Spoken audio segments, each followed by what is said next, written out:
हाँ तो बच्चों देखिए ये है बोर्ड के जो टॉपर्स स्टूडेंट रहे हैं उनकी कॉपीज़। टोटली इस क्लास में अपन 3 टॉपर स्टूडेंट्स की कॉपी देखने वाले हैं। ये जो कॉपीज है इसमें कई ऐसे बच्चे हो सकते हैं जिनको ये लगेगा कि भाई इससे तो मैं ज़्यादा बेटर ढंग से लिख सकता हूँ, अच्छे तरीके से लिख सकता हूँ, तो बिल्कुल ऐसा हो सकता है।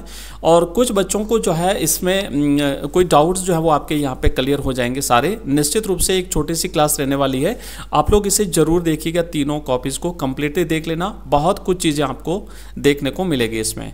सबसे पहले हम बात करते हैं कि जो आपका यहाँ पे तो ये तो रोल नंबर सेक्शन है, आपको अंकों में रोल नंबर लिखना है, आपको इंग्लिश में शब्दों में लिखना है, फिर हिंदी में शब्दों में अपना रोल नंबर लिखना है। ये रोल नंबर लिखने के बाद नेक्स्ट जब जाओगे ना आप यहाँ पे, तो ये देखो जो आपका मीडियम जो है ना, अब यहाँ इस बच्चे ने इंग्लिश लिखा है। एक्चुअली जो हिंदी की कॉपी होती है उसमें चाहे हिंदी मीडियम का स्टूडेंट हो या चाहे इंग्लिश मीडियम का स्टूडेंट हो, उसे हिंदी में ही लिखना होता है। जो भाषा की जो कॉपियाँ होती है, जो लैंग्वेज जो होती है वो हमेशा उसी लैंग्वेज में लिखी जाती है। जैसे इंग्लिश के दिन मैंने कहा था कि भले ही आप हिंदी मीडियम के स्टूडेंट हो लेकिन आपको इंग्लिश पे टिक करना है, क्योंकि इंग्लिश में तो हम हिंदी मीडियम का बच्चा भी इंग्लिश में लिखेगा।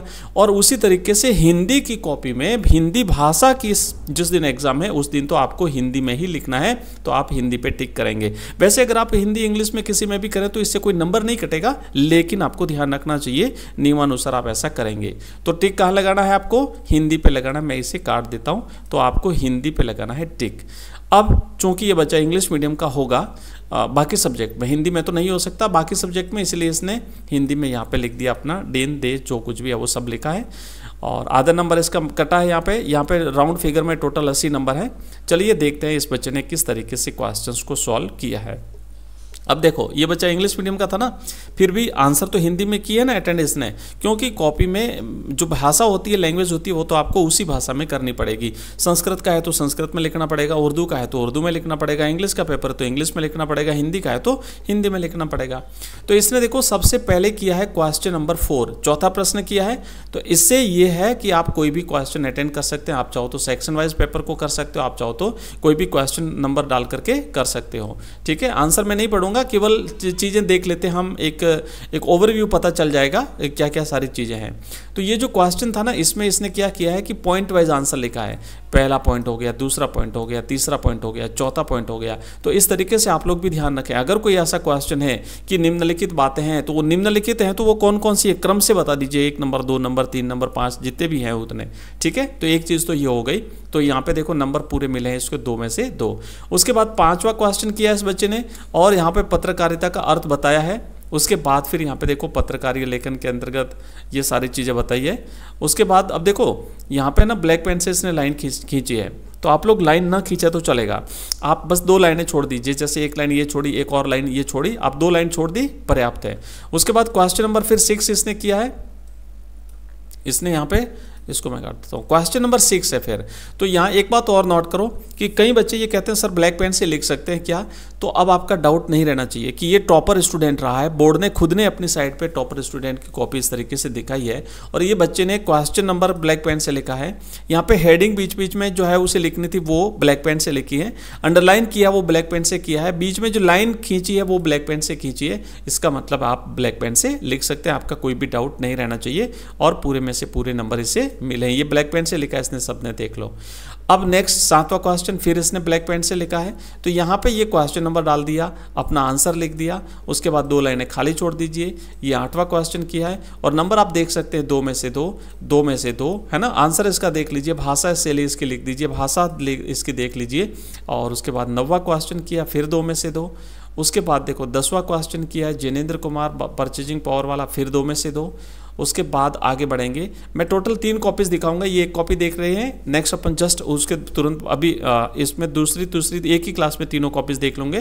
तो अगली जो कॉपी देखेंगे उसमें कितना डिफरेंस है, बेटर कॉपी कौन सी है, तीनों में से बेस्ट कॉपी कौन सी है, आप मुझे कमेंट बॉक्स में कमेंट करके बताइएगा। ठीक है, ये 11वां हो गया, फिर ये 12वां क्वेश्चन हो गया देखो। उसके बाद नंबर देख लेना, ये पूरे में से पूरे मिल रहे हैं। उसके बाद ये रेड पेन से एग्जामिनर ने कॉपी चेक की, इसलिए आप लोग रेड पेन कभी भी यूज़ ना करें। इसके बाद ये 3 नंबर का क्वेश्चन है, इसे 3 मिले हैं, और फिर यहाँ पे भी 3 नंबर मिले हैं, देख सकते हो आप। उसके बाद अब देखो क्या ना, एक विद्यार्थी के जीवन में गुरु का अनन्य महत्व होता है। कहा भी गया है कि गुरु गोविंद दोऊ खड़े। अब ये ब्लैक पेन से इसने लिखा है, तो एक थोड़ा सा अलग दिख जाता है चीज़ें। ठीक है, और आगे देखो फिर इसका निबंध भी अपन देखेंगे किसने लिखा बेस्ट। जैसे हरिवंश राय बच्चन साहब पर पिछली बार पूछा गया था, 2022 का है ये, तो 2022 की कॉपी है। तो 2022 में इनके कवि परिचय पूछा था, तो देखो जन्म के बारे में लिखा, मृत्यु लिख दिया, महत्वपूर्ण कृतियाँ लिख दी, इनकी जो आत्मकथा है 4 खंडों में वो लिख दिया यहाँ पे उसको। उसके बाद यहाँ पे हलावादी दर्शन लिख दिया, ठीक है। फिर ये सप्रसंग व्याख्या करिए, 17वां क्वेश्चन आया है, तो इसने संदर्भ लिखा है, ये रहा संदर्भ लिखा है, फिर प्रसंग लिखा है, फिर व्याख्या लिखी है। उसके बाद देखो आप लोग देख सकते हो यहाँ पे फिर विशेष है, उसके बाद देखो फिर संदर्भ है, ये एक गद्यांश एक पद्यांश है ना, ये किया है व्याख्या। इसमें भी जो है वो 2 नंबर तो आपके संदर्भ और प्रसंग के होते हैं, संदर्भ और प्रसंग के 2 नंबर होते हैं, दोनों के 1-1 नंबर, और 4 नंबर इसकी व्याख्या के होते हैं, ठीक है। तो ये टोटल 6 नंबर हो गए। उसके बाद फिर नेक्स्ट देखो आगे बढ़ते हैं। अब इसने एक प्रारूप लिखा है। अब ये जो आप कई सारे बच्चे हैं ना कि विज्ञप्ति कैसे लिखनी है, ये प्रारूप देख लीजिए। कुछ थोड़ी बहुत चीज़ें अगर आगे पीछे भी होती तो आप लोग चिंता ना करें, ये जो प्रारूप है ना उसमें आपको पूरे नंबर मिल जाएंगे। सबसे ऊपर यहाँ पे देखो राजस्थान सरकार लिखना है, फिर यहाँ पे विभाग का नाम लिखना है, इधर पत्र क्रमांक लिखना है आपको, और राइट साइड में डेट लिखनी है, ये बीच में लिखेंगे विज्ञप्ति, और उसके बाद देखो ये ऐसा सीधा सीधा लिखा हुआ, पूरे में से पूरे नंबर मिले, 4 में से 4 नंबर, ठीक है। अब उसके बाद जो छोटे प्रश्न है ना वो इस तरीके से करना है, जैसे दूसरा क्वेश्चन था, दूसरे का पहला प्रश्न है, तो पहले का यहाँ पे क्वेश्चन संख्या लिखनी है और यहाँ पे आंसर लिखना है। भाषा हो गया, लिपि हो गया, विधा हो गया, लक्षणा हो गया, चवर्ण अनुप्रास अलंकार हो गया, यमक हो गया, 6 में से 6। फिर तीसरा प्रश्न है, तो तीसरे में देखो ये इसका राइट है, ये गलत हो गया, तो इसलिए आधा नंबर इसका यहाँ पे कटा है, ठीक है। बाकी पूरा में से पूरे नंबर मिले हैं, बाकी ये पूरे में से पूरे नंबर इसको मिल गए हैं, ठीक है। और ये बाकी इसके सारे हो गए पूरे। इसके बाद पहला जो क्वेश्चन है वो यहाँ पे किया, तो इसमें भी पूरे में से पूरे नंबर मिले हैं, तो इसको एक एक आप यहाँ पे देख सकते हो, ये सारे इसके नंबर कंप्लीट हो गए। अब देखो यहाँ पे लिखा है वर्तमान परिप्रेक्ष्य में विद्यार्थियों के लिए इंटरनेट की आवश्यकता। इंटरनेट पर इसने लिखा है निबंध, तो सबसे पहले रूपरेखा लिखते हैं, यहाँ पे आप लिखेंगे रूपरेखा, ठीक है ना। यहाँ पे लिखना आपको रूपरेखा, और फिर आपको यहाँ पे रूपरेखा बनानी है जिसमें पॉइंट वाइज पहले लिखेंगे प्रस्तावना, फिर ये सारे पॉइंट लिख करके और एक एक पॉइंट यहाँ से लिखना आप शुरू कर देंगे, ठीक है। ये विद्यार्थियों के लिए जीवन में इंटरनेट की आवश्यकता, और विद्यार्थियों को इंटरनेट से लाभ, इंटरनेट के परिणाम और दुष्परिणाम, और फिर यहाँ पे लिखना उपसंहार, और 5 में से 5 नंबर में इसको मिले हैं। विद्यार्थी देश का भविष्य, तो इंटरनेट का सही उपयोग उन्हें शिक्षा के लिए करें, और यहाँ पे आप तो लिख देना है समाप्त। तो ये तो हुई एक कॉपी। दूसरी कॉपी मैं आपको दिखाता हूँ, चलो ये है दूसरी कॉपी। फिर यहाँ पे रोल नंबर लिखना है, यहाँ पे देखो हिंदी मीडियम में इसने टिक किया है, इसको भी आधा नंबर इसका भी कटा है, टोटल 80 में से 80 नंबर राउंड फिगर में हो गए हैं। और इसकी कॉपी में देखो अब इसने है ना, जैसे पहला क्वेश्चन था तो आप चाहो तो इस तरीके से टेबल बना के भी आंसर दे सकते हो, कोई आप जैसे चाहो वैसे दे सकते हो, आपका आंसर अगर राइट है तो आपको नंबर मिलेगा, ठीक है। तो यहाँ पे ऊपर तो लिखनी है इसने प्रश्न संख्या, और नीचे लिखे हैं आंसर, ठीक है। जैसे पहले में अ हो गया, दूसरे में अ हो गया, तीसरे में ब हो गया, चौथे में स हो गया, 5वें में आ, तो इस तरीके से लिखना चाहो तो भी लिख सकते हो। और जैसे ये जो दूसरा क्वेश्चन किया ना, इस तरीके से भी लिखना चाहो तो लिख सकते हो। पहले का ये क्वेश्चन नंबर यहाँ पे लगाओगे, पहले का पहला है तो पहले में जैसे अ राइट है ना, तो यहाँ पे आपने अ लिख दिया, और उसके बाद अ का जो राइट आंसर है वो आपने इसके आगे यहाँ पे लिख दिया। फिर इसमें दूसरा है, दूसरे के जैसे मान लो स राइट है तो स लिखा, और स का जो आंसर है वो यहाँ पे लिख दिया, तो ऐसे भी कर सकते हो, ठीक है। ये दूसरा हो गया, तो ये इसमें पहले में 12 नंबर, दूसरे में 6 नंबर, तीसरे में पहले में 1 नंबर, दूसरे में ये पारिभाषिक शब्दावली थी, सूचना था, परिपत्र था, उसके बाद डिक्शनरी, ये हो गया तीसरा। उसके बाद फिर देखो छठा है, 7वां है। अब इसमें देखो इस बच्चे ने क्या किया, खाली एक एक लाइन छोड़ी है, लाइन कहीं पे नहीं खींची है।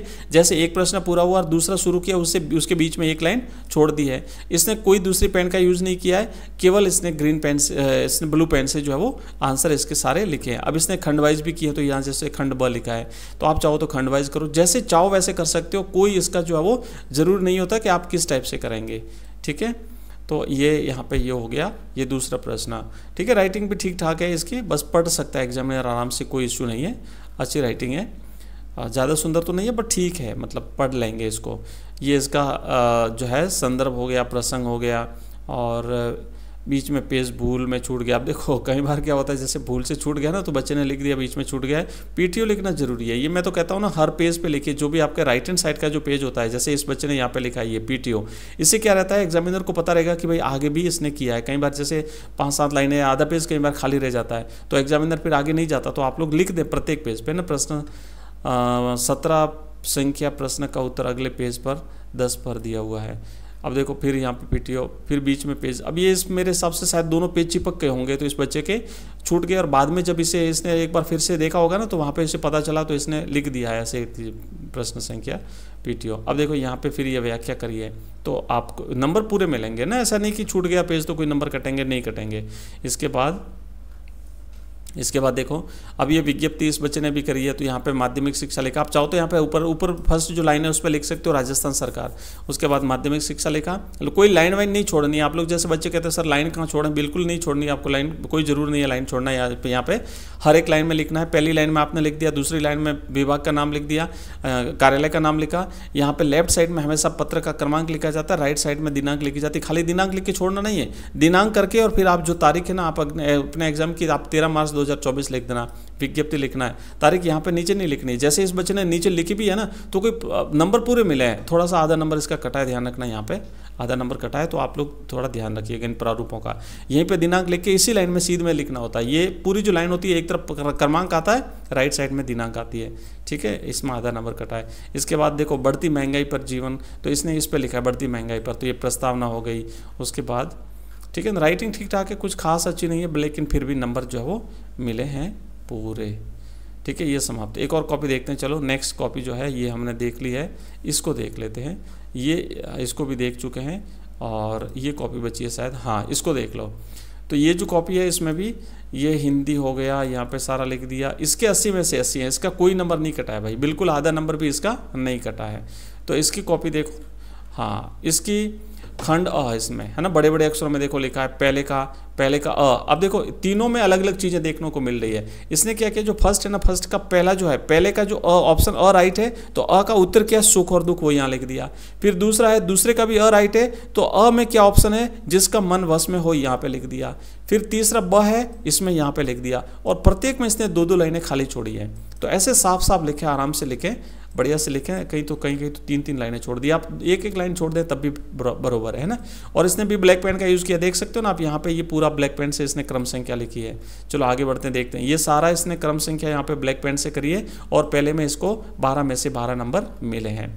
फिर इसने देखो दूसरा प्रश्न भाषा, ये ब्लैक पेन का प्रयोग किया है, और जहाँ जहाँ रिक्त स्थान है वहाँ पे जैसे देखो इसने पहला प्रश्न भाषा मौखिक अभिव्यक्ति का माध्यम है, तो ये आपको है ना, ये अगर प्रश्न पूरा नहीं भी लिखो तो कोई बात नहीं, आप केवल इसका राइट आंसर है भाषा, तो भाषा लिख के छोड़ दीजिए, क्रम संख्या लगा दीजिए। जैसे दूसरा है तो दूसरे में भाषा का लिखित रूप लिपि कहलाता है, तो आप लिपि खाली लिख दीजिए, पूरा ये आंसर आपको लिखने की जरूरत नहीं है, अपना टाइम बचाना है। यहाँ पे खाली अभिदा अगर लिख देता बच्चा तो चल जाता, ठीक है। लक्षणा लिख के छोड़ देना है आपको, चवर्ण की आवृत्ति अनुप्रास बस ऐसे लिख के छोड़ देना, यमक अलंकार बस, ठीक है।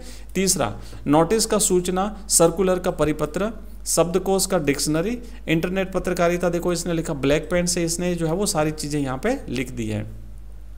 अब आप मुझे बताइए तीनों में से सबसे बेस्ट कॉपी आपको कौन सी लगी, पहले नंबर की, दूसरे नंबर की, या तीसरे नंबर की, ठीक है। महादेवी वर्मा का लिखा है इसने, लेखक परिचय लिखा। उसके बाद खंड ब किया है, खंड ब किया है, तो इसमें देखो चौथे में 2 नंबर, 5वें में 2 नंबर, छठे में 2 नंबर, उसके बाद फिर इसने 7वें में 2 नंबर, 8वें में भी 2 नंबर, 90वें में भी 2 नंबर, और उसके बाद देखो 10वां, 11वां, 12वां सब में 2-2 नंबर। अब देखो ये फिर खंड द शुरू हुआ है, तो 17वां किया, 17वें का इसने दूसरा किया, दिवाली की शाम घर पूते हुए, है ना। तो अब यहाँ पे इसने सप्रसंग व्याख्या करिए, पूरे 6 में से 6 नंबर इसको मिले हैं।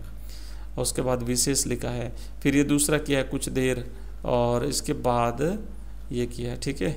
और अब देखो यहाँ पे इसने जो है ना एक प्रारूप किया है, माध्यमिक शिक्षा बोर्ड अजमेर। ये अजमेर को भी आप इसी लाइन में लिखना है, क्योंकि एक ही लाइन में लिखना है। इससे ऊपर आप लिख दीजिए राजस्थान सरकार, फिर यहाँ पे विभाग का नाम लिख दीजिए, फिर आप यहाँ पे ये राजस्थान। अब यहाँ पे ये 3-3 लाइन में ऐसे नहीं लिखना है, इधर क्रमांक लिखना है, इधर आपको दिनांक लिखनी है, और यहाँ पे आपने विज्ञप्ति लिख दिया, नीचे सचिव काका का हस्ताक्षर कर देना, ठीक है। ये प्रारूप हो गया। इसने लिखा बेटी बचाओ बेटी पढ़ाओ पर, बहुत अच्छा सा। और मैंने तो आपको बताया था ना कि आप अगर शुरुआत करें ना कुछ काव्य पंक्तियाँ या किसी महत्वपूर्ण व्यक्ति की उक्तियों से आप शुरुआत करिए, बहुत शानदार नंबर मिलेंगे आपको, ठीक है। ये इस तरीके से, ओके। शिक्षा देना है सबसे, हक पाना भी है इसका हक, और बेटियों को शिक्षा दिलाना जन्मसिद्ध अधिकार है। बेटा बेटी एक समान तभी होगा देश महान, ठीक है।